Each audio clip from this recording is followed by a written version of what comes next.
Bonjour à toutes et à tous. Évidemment, je m'associe bien volontiers aux salutations qui ont déjà été faites.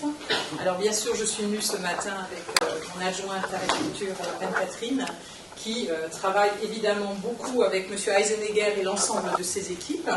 M. Christian Debève, qui représente le président de région, Jean Routner, et merci à eux d'être là. Y a-t-il peut-être d'autres élus encore, ou peut-être des élus dans la ville, madame? La ville de Guépillère. Je n'entends rien, madame, je suis désolée. Anne Destru pour les villes de Guépillère. Voilà, alors soyez la bienvenue, madame, à Mulhouse, bien entendu. Donc, je suis ravie, évidemment, de vous retrouver toutes et tous ce matin. Et c'est toujours un plaisir de vous voir nombreux. Évidemment, notre emblématique président, M. Eisenegger, et je pense qu'on peut l'applaudir dès le bon matin.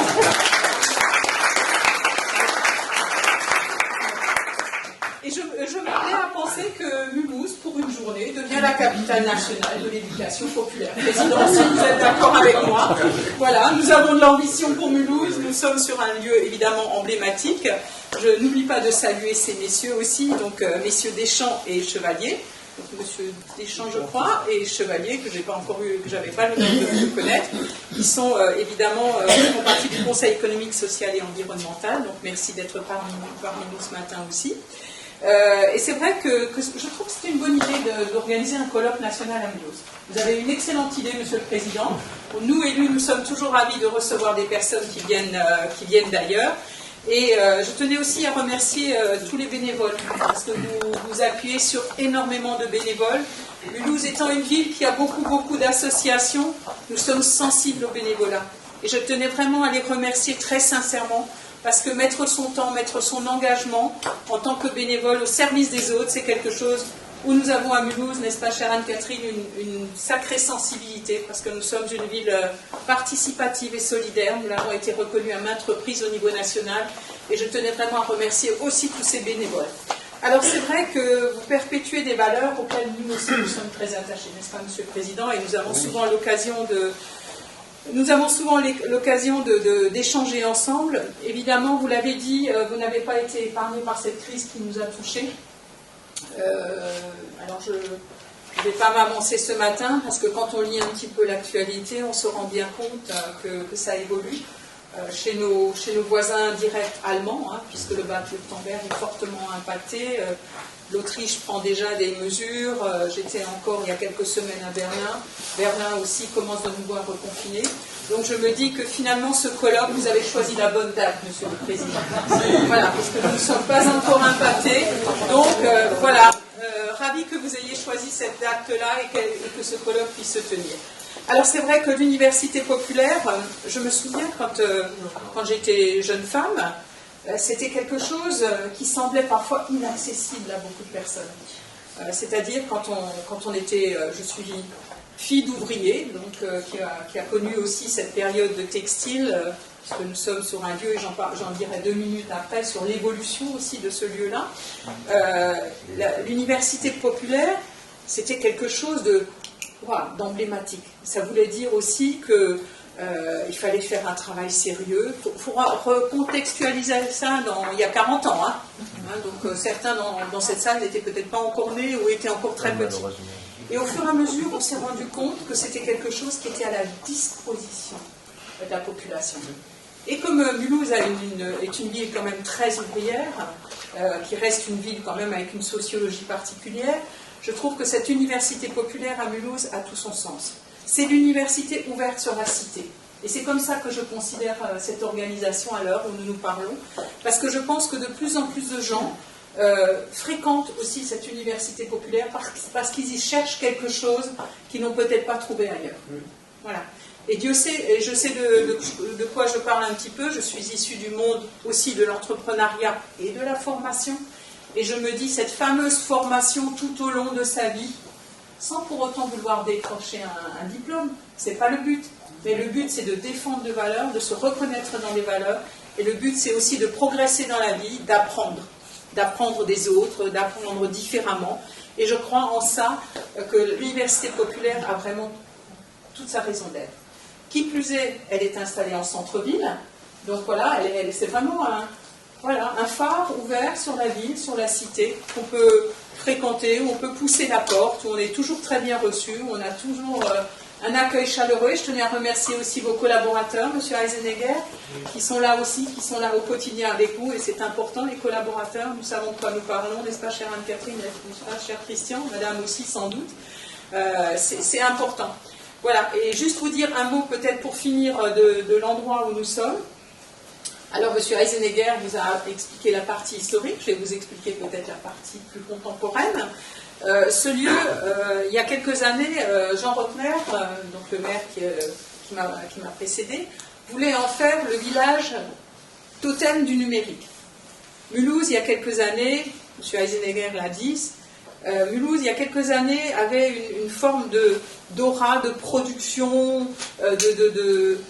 de fonctionnement avec les différentes usines que nous avons connues, le textile, l'industrie mécanique, et il y a eu ce qu'il y a eu dans beaucoup d'autres villes. Je pense par exemple des villes du nord de la France, mais aussi par exemple du bassin lyonnais, de Saint-Étienne. Je ne sais pas s'il y a des Stéphanois présents aujourd'hui, mais nous avons eu un déclin après cette prospérité qui a fait de nous une ville emblématique. Il y a eu ce déclin, comme dans beaucoup de villes.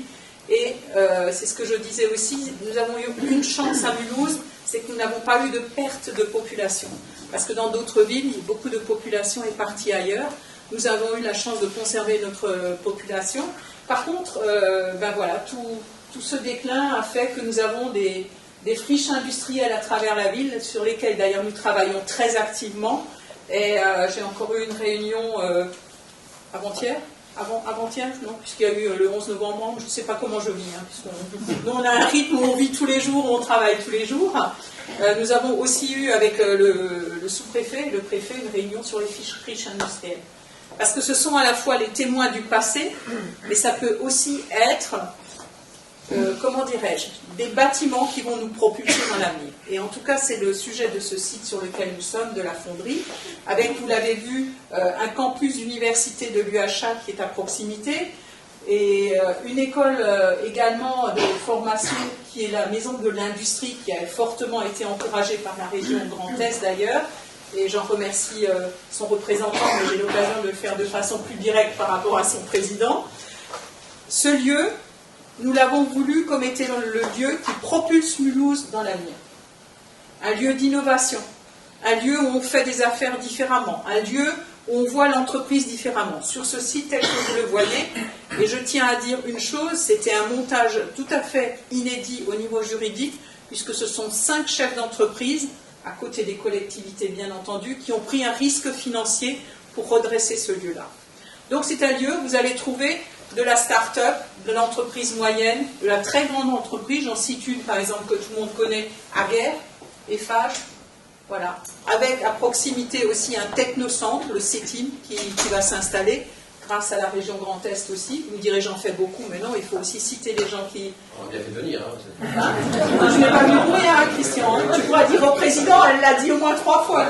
C'est pas ça, cher Christian. Alors, pourquoi nous rions? Parce que tout simplement le président de la région Grand Est que Christian Debève représente ce matin, il se trouve que c'est l'ancien maire de Mulhouse, Jean Rotner, et en même temps mon premier adjoint. Voilà, donc nous rions beaucoup à ce sujet-là. Et donc je suis notée pour savoir combien de fois je dis Jean Rotner et la région Grand Est. C'est pas vrai du tout. Donc voilà, nous voilà sur un... Ah, tu confirmes? J'avais des doutes, mais merci, tu me le confirmes. Bon, j'appellerai mon premier adjoint tout à l'heure. Donc voilà, nous sommes sur un lieu emblématique. Et qu'est-ce que je veux dire par là? Je veux prouver que Mulhouse a toujours été une ville résiliente. Une ville dans la résilience, savoir se transformer, ne pas sombrer. Et ça, je pense que c'est vraiment l'identité de Mulhouse. À aucun moment, cette ville n'a sombré dans le sens où elle s'est laissée aller, dans le sens où il ne s'y passe plus rien. Non, nous sommes en permanence en renouveau. Et là, on est sur le site de la fonderie. Il y a un autre site emblématique pas très loin qui s'appelle DMC, et qui ne connaît pas le fil à broder DMC. Voilà un autre site auquel nous nous attelons en ce moment, où nous allons fortement investir.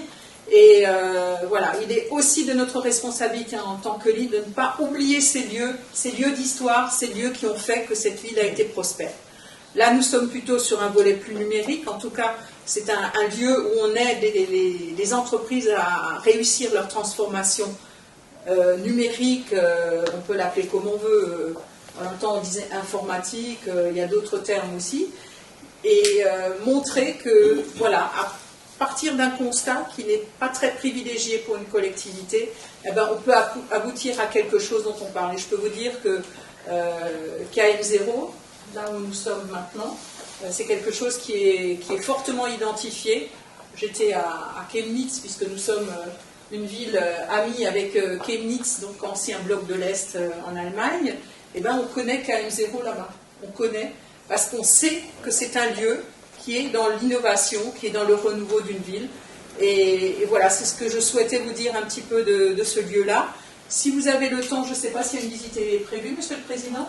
De M0 Ouais. Non, mais on ira à la Cité du Train D'accord. ce soir pour un moment plus festif, Plus mais festif. aussi un moment d'histoire. Voilà.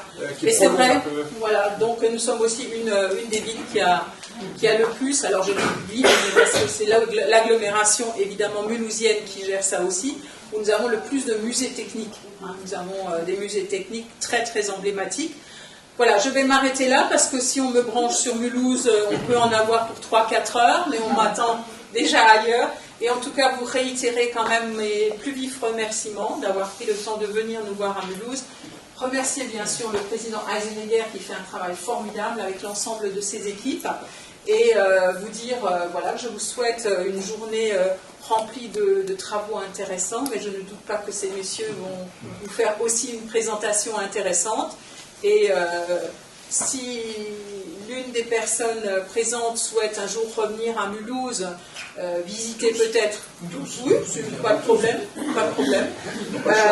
Si vous souhaitez venir visiter Mulhouse, au-delà du président Eisenegger, sachez que je me tiens aussi à votre disposition, ainsi que l'ensemble de mes équipes. Si vous souhaitez faire des visites particulières, en tout cas, on est là pour ça. On est là pour vous montrer que, voilà, qu'on aime notre ville, qu'on défend notre ville, et que vous aussi, vous défendez des valeurs qui nous sont propres à nous. Merci à vous et très belle journée. Après ce beau message qui plante un peu le décor de ce colloque, et je voudrais vous donner quelques éléments avant de passer la parole à nos amis du Conseil économique, social et environnemental, du CESE, hein, CESE, je ne sais jamais. Comme vous voulez. Comme vous voulez, très bien. Donc, j'aime bien faire un petit retour en arrière, ça aide à comprendre où on met les pieds, où on se trouve. Et je vais remonter très loin au XVIe siècle, mais on va très vite retrouver notre époque contemporaine. XVIe siècle, quand la petite cité république de Mulhouse a prospéré, mais repliée sur elle-même, toujours très attachée à faire ses affaires sans trop tenir compte de l'environnement et puis se protéger, vraiment être très, très repliée sur elle-même.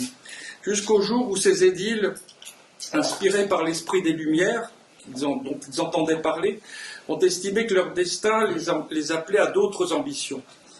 L'esprit corporatiste, un peu médiéval, a cédé le pas aux manufactures, et puis ensuite aux plus remarquables industries dont nous venons de parler, sous l'impulsion de quelques familles pétries de fortes valeurs et d'une éducation la meilleure qui puisse se faire à cette époque-là.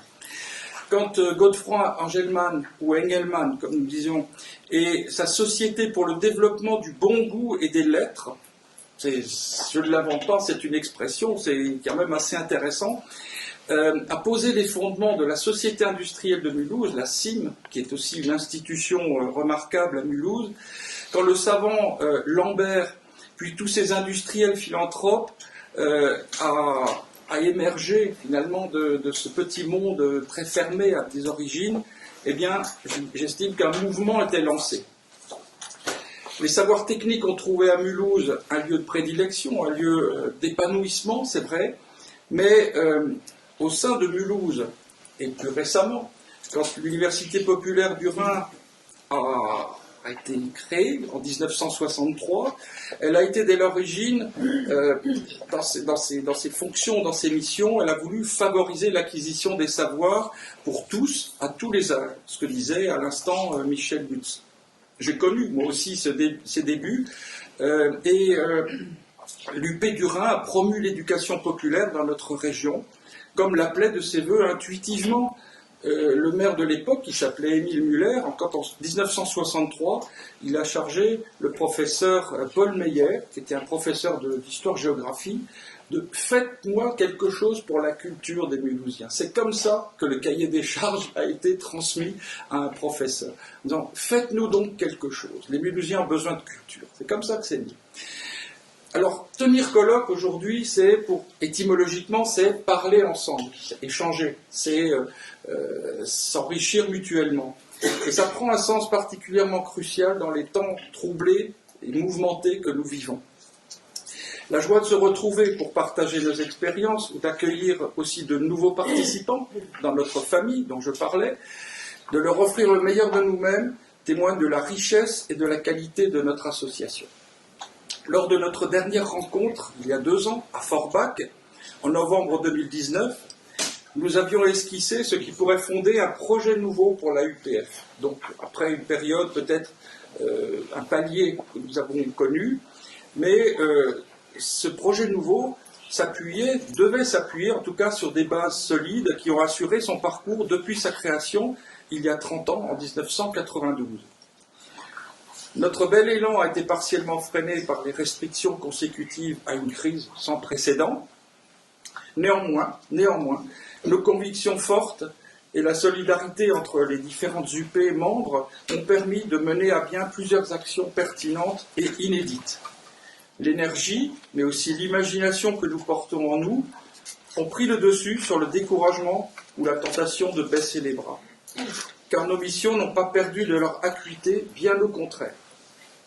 Ces missions s'inscrivent dans un cadre plus large au niveau de notre pays et c'est, pour nous en convaincre, nous bénéficions aujourd'hui du témoignage de messieurs Deschamps et Chevalier, initiateurs d'un rapport que je qualifie de fondamental pour l'éducation populaire, qui est un enjeu crucial du XXIe siècle. C'est ainsi que ce rapport est libellé. Nous en saurons bien plus dans quelques minutes. Ils vont nous exposer un peu les tenants, les aboutissants de ce travail remarquable qui a été fait. Mais ce n'est pas un travail en soi, c'est un travail qui appelle à des développements et surtout à s'ancrer au niveau de notre pays par des initiatives concrètes au bénéfice de l'éducation populaire, dont les UP font partie, bien entendu, intégrante. Leurs réflexions se fondent sur des constats objectifs effectués en France. Elles suggèrent, ces réflexions, de véritables voies de progrès auxquelles chacun de nous est appelé à s'associer pour leur donner une réalité concrète. Cet après-midi, les débats ou les ateliers que nous aurons ensemble seront supposés générer autant d'idées et d'initiatives que possible pour donner un souffle nouveau à nos engagements. Le seul combat qui vaille à être mené ici est celui de la diffusion la plus large possible des savoirs, dans une société gravement mise à mal dans ses repères et dans ses racines. La propagation vertigineuse des passions tristes décrites par Spinoza engendre inéluctablement des dislocations, des cataclysmes, des fractures sociales et un chaos absolument inacceptable. Paradoxal par ses errements, la période que nous traversons nous exhorte avant tout à nous affranchir de nos peurs pour pouvoir avancer avec lucidité et ménagement. La peur étant une passion triste assez prégnante et assez inhibitrice. Et si nous prenions le contrepoint de ces dérives délétères pour tenter chacun, selon nos talents, de contribuer à renouer les liens, à faire réémerger la raison pure et réhabiliter le socle humaniste qui fonde nos sociétés.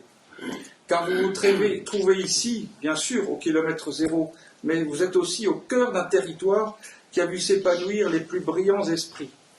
Ces philosophes, théologiens et penseurs qui ont patiemment façonné les principes d'une société capable de se projeter dans un avenir enthousiasmant, une société ayant la foi dans ses capacités, dans les capacités infinies de l'être humain.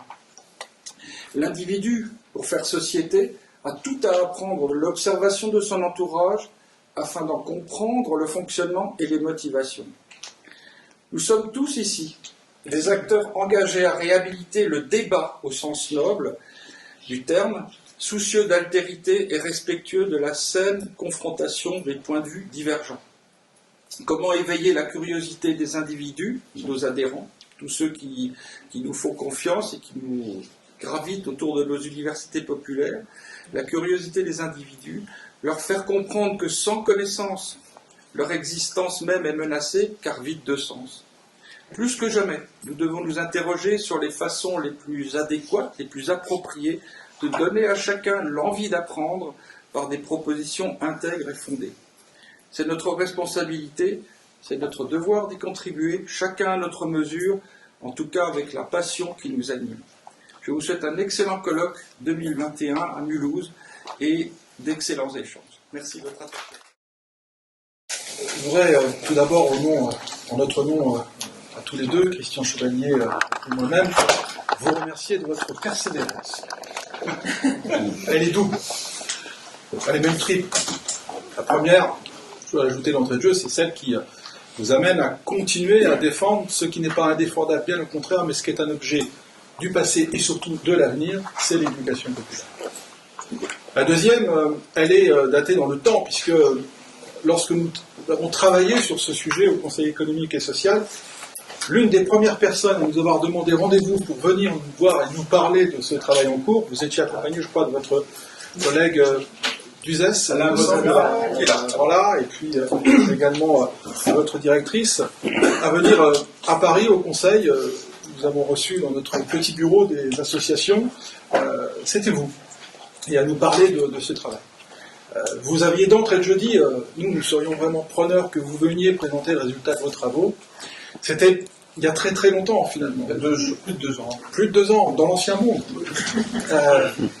Et nous avions daté d'entrée de jeu.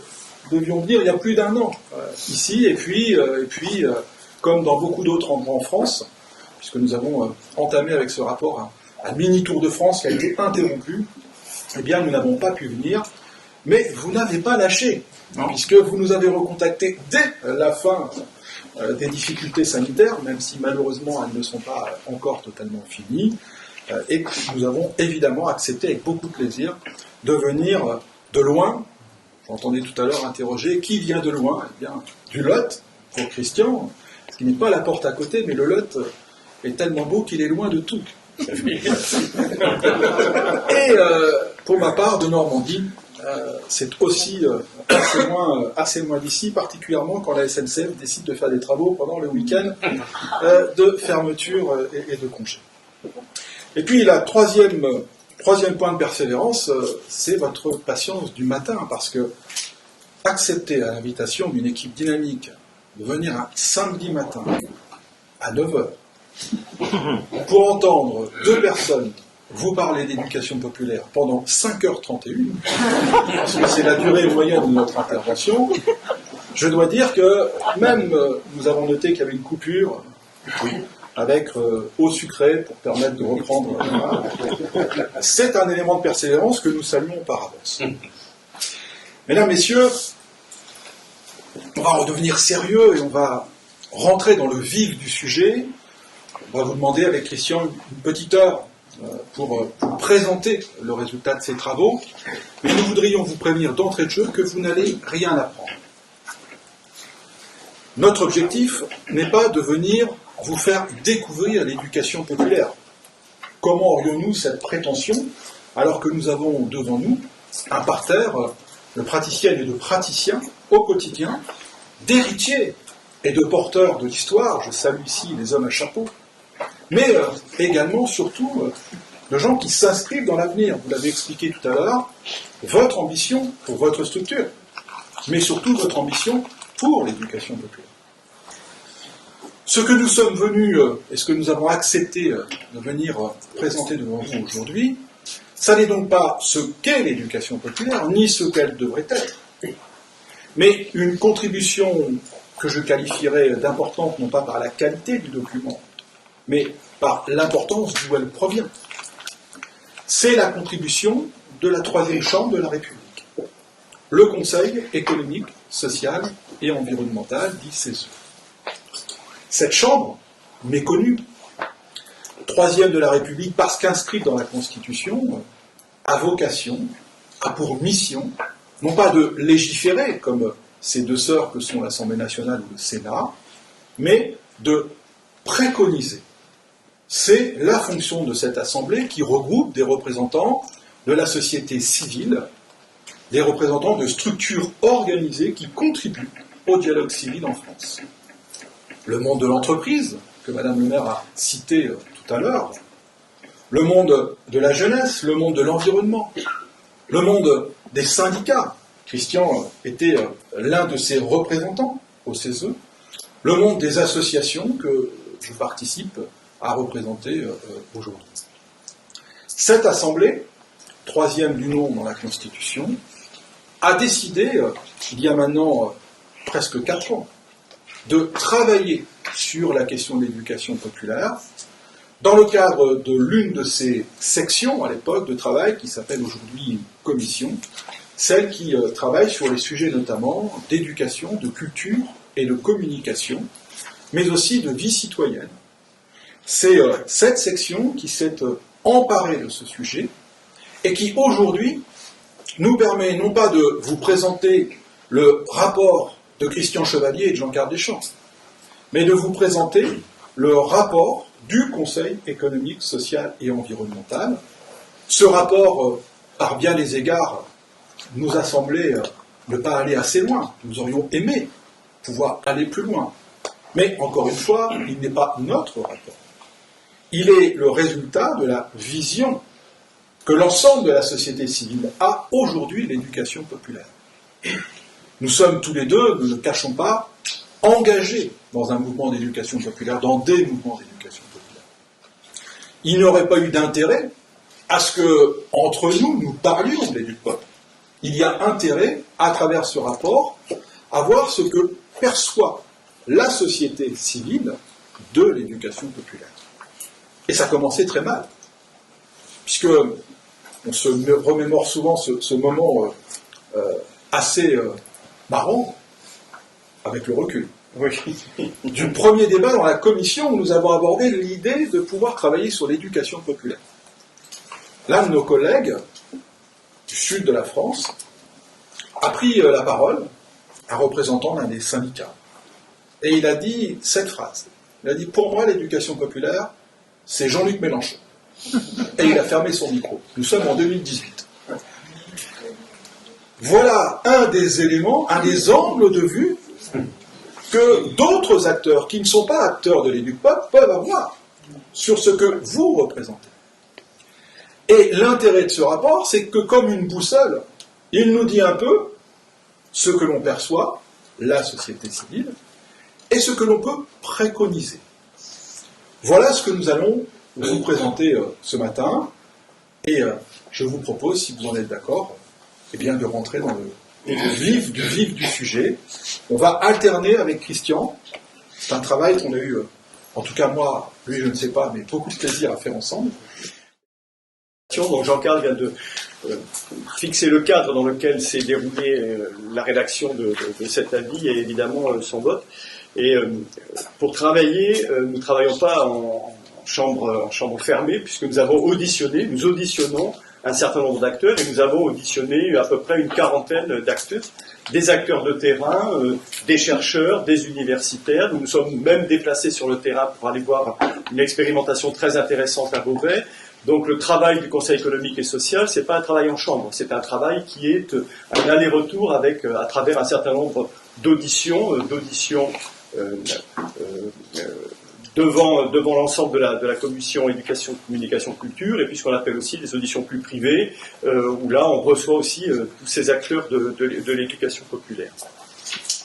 Et effectivement, comme l'a dit Jean-Carl, la surprise au fond des membres de la section a été dans un premier temps déjà de découvrir finalement l'importance du périmètre que recouvre le secteur de ce qu'on appelle l'éducation populaire. Parce que lorsqu'on parle d'éducation populaire, lorsqu'on étudie l'éducation populaire, on parle entre autres sujets de l'engagement, de la solidarité, de la citoyenneté, du bénévolat, du militantisme, évidemment des questions d'éducation, du monde associatif très largement, hein, bien sûr, et puis plus globalement d'ailleurs aussi de l'histoire et de la vie de notre République, puisque l'éducation populaire et République sont quand même très intimement liés.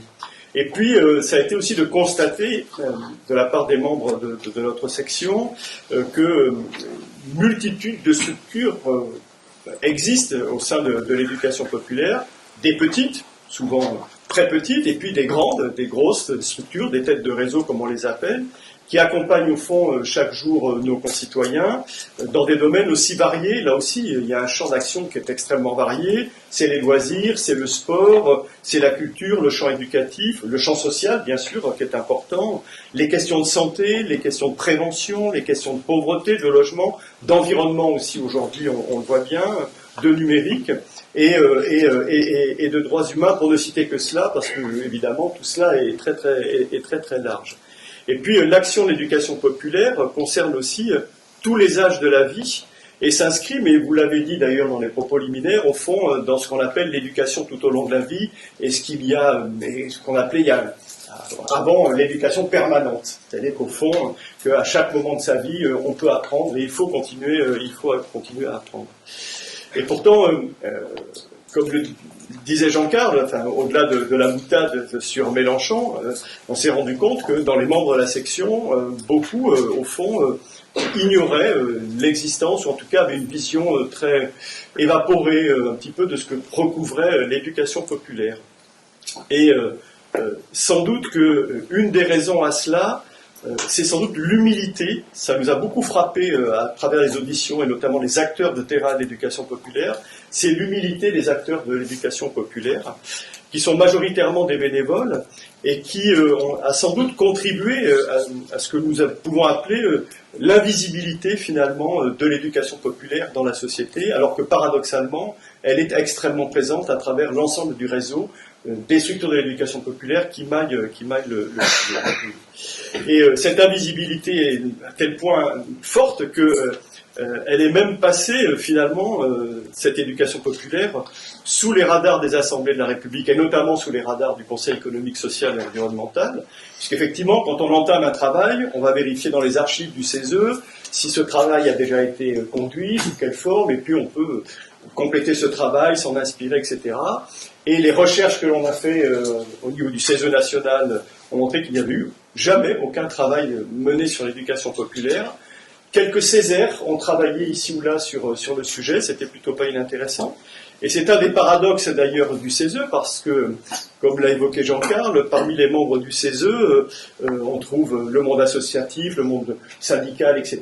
Et au fond, beaucoup de membres du CESE, qui ont été membres depuis la création du CESE, sont passés à un moment donné, ou ont côtoyé à un moment donné ou à un autre l'éducation populaire, ont même été des acteurs majeurs de l'éducation populaire, mais au fond ne s'en sont pas saisis, comme si au fond on avait peur de s'en saisir, et on est toujours cette espèce d'humilité de l'éducation populaire.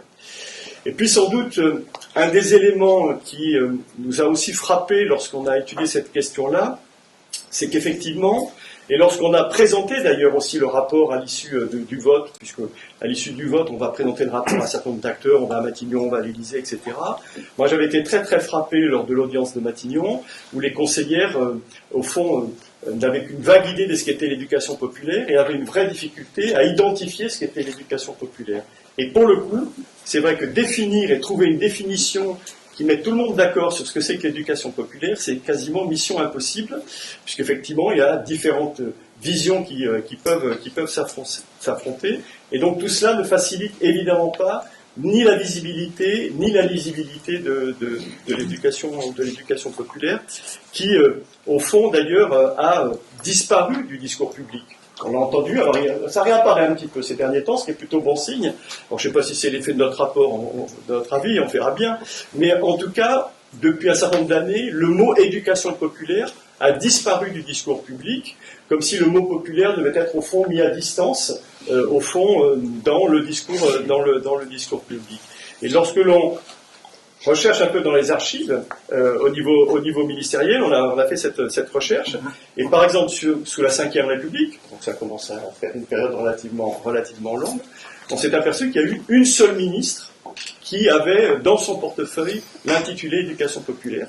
C'était d'ailleurs assez récent, parce que c'était sur le quinquennat précédent, et c'était Valérie Fournéron, sous François Hollande, qui était ministre de la jeunesse, des sports, de l'éducation populaire et de la vie associative. Ce qu'on trouve en règle générale, c'est jeunesse, sport et vie associative, et éducation populaire disparaît complètement. Et là, on l'avait réintroduit, ce qui était plutôt un signe positif à l'époque. Mais pour revenir à la définition de l'éducation populaire, effectivement, alors on n'a pas cherché, nous, à écrire une nouvelle définition ou à rassembler les définitions qui existaient, et on a pris ça sous un autre angle, et on a essayé de trouver quelles pouvaient être les constantes marquantes de l'action de l'éducation populaire. On en a repéré 6, alors ça vaut ce que ça vaut, mais qui nous paraissent quand même être un fil assez intéressant pour définir, ou en tout cas tenter de définir assez précisément ce que recouvre l'éducation populaire. Tout d'abord, évidemment, l'éducation populaire, les mouvements d'éducation populaire ont une finalité de transformation sociale. C'est-à-dire que derrière l'éducation populaire, il y a un projet de société, une société plus juste, plus solidaire, plus sociale. Deuxième élément, deuxième constante, c'est évidemment son objectif d'émancipation des citoyens, mais à la fois une émancipation individuelle, mais aussi collective. C'est-à-dire que l'individu et le collectif se répondent, si je puis dire les choses comme ça. Troisième constante, c'est évidemment l'attachement des structures de l'éducation populaire à une pédagogie que l'on qualifie d'active, et à des démarches et à des méthodes qui lui sont propres, porteuses souvent de bienveillance, et surtout du principe que, au fond, nous sommes tous porteurs de savoir, que nous sommes tous, au fond, à la fois des sachants, qui connaissons un certain nombre de choses, mais nous sommes aussi des apprenants. Donc, voilà. Et donc, il y a un échange permanent entre ces deux aspects. Quatrième constante, là aussi, j'entendais dans le discours tout à l'heure de Madame le maire la question de l'innovation, et la question de l'innovation, de la capacité à expérimenter, et là aussi, est quelque chose de marquant dans l'éducation populaire, qui sait, au fond, se muer en ce qu'on appelle aujourd'hui en laboratoire de l'innovation sociale. Effectivement, la question de on expérimente, on tâtonne, on innove, c'est un des marqueurs là aussi important de l'éducation populaire. Cinquième constante, qui concerne la structure, ce sont toujours des structures à but non lucratif. Ça veut dire qu'elles s'inscrivent dans une visée qui relève totalement de l'intérêt collectif et donc de l'intérêt général. Et puis, dernière constante qui nous a paru et qui est très importante pour nous, c'est la proximité avec le territoire. C'est-à-dire que les structures de l'éducation populaire sont ancrées dans un territoire, et c'est à partir de ce territoire-là qu'elles se développent, et qu'elles développent un certain nombre d'activités et d'actions pour à la fois renforcer le lien social, mais aussi la qualité de vie des habitants. J'évoquais les questions de solidarité, de citoyenneté, ça va évidemment ensemble.